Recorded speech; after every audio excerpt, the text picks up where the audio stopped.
नमस्कार nice and tasty Odia cooking channel को आपण समस्त को स्वागत। आज आलू रे गोटे नुआ प्रकार स्नैक्स बनैबा देखिबा पई पूरा ब्रेड चॉप भली लागिबो। बाहरु पूरा क्रिस्पी आ बहुत ही स्वादिया। थरे बनैबे बाहरु समोसा आलू चॉप आनिबा भी छाड़ी देबे एते स्वादिया। चलंतु देखि नबा। तीनोटी एठी मु छोट साइज रा आलू नै जाईची। आलू को कोन करिवे एम्ति बड़ कणा थिबा जो ग्रेटर अछि सेथिरे कोरी नेबे। आउ आलू कोरिला बेले सेथिरे पानी जेमती थिबो जहा द्वारा आलू कला पड़िबनी। एमती पानी रे धोई नेबे। आउ ए जो पानी रो चिपुड़ी के आपण आलू को बाहर करि नेबे। तापरे गोटे प्लेट रे सब गुडा आलू आमे रखि नबा।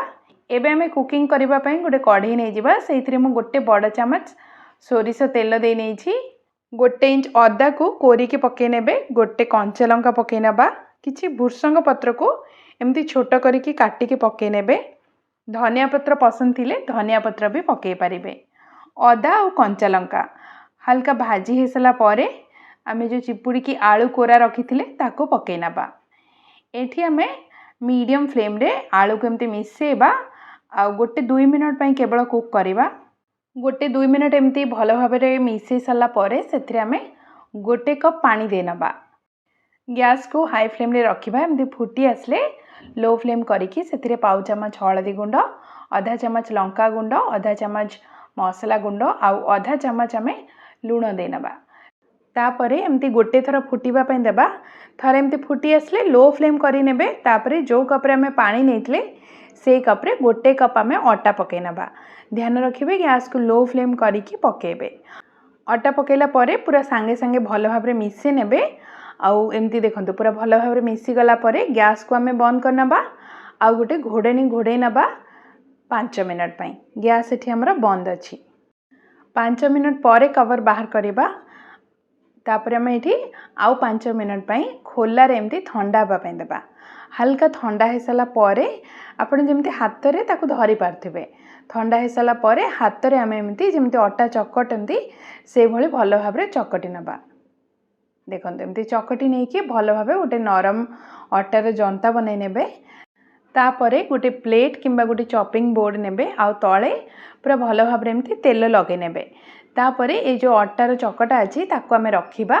आउ आपण चाहिले बेलणा सहायता रे एमती बेली नेबे किंबा हाथ रे एमिति चापी की ताको पूरा बड़ शेप बनै नेबे। देखंतु एमती तळे किंतु तेल भलो भाबरे देबे जहा द्वारा आपण को उठेबा पई सहज रहइबो। तो एठी देखंतु पूरा ब्रेड भली मोटा रखिबे। आउ एमती बड़ करिकी प्रथमे बनै नेबे। तापरे साइड रो आमे काटी के बाहर करनबा। पूरा चारि कोणिया करिकी काटिबा। एमती चारि कोणिया हे सला परे ब्रेड जो साइज रो रुहे सेमती स्क्वायर करिनबा।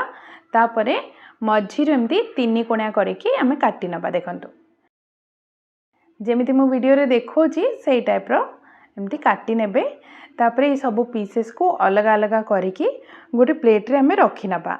देखंतु एठी केतिकी मोटा अछि। याटो बेसी पतला करिवेनी कि बहुत मोटा भी करिवेनी। एई साइज रो करिकी काटी नबा। तापरे गोटे पैन नै जिबा और तेल पके नबा।